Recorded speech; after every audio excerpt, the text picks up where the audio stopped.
How do I check if a given Python string is a substring of another one?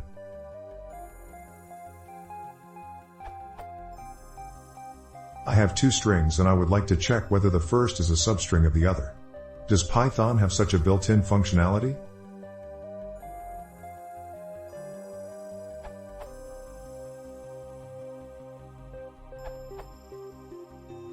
Try using in like this.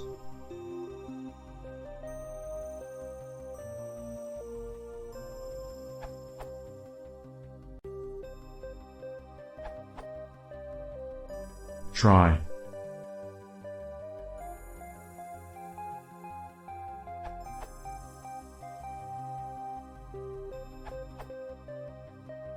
String.findSubstring will help you.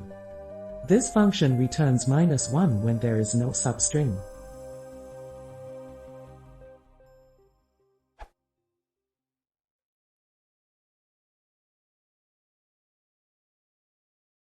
If you want us more, please consider subscribing.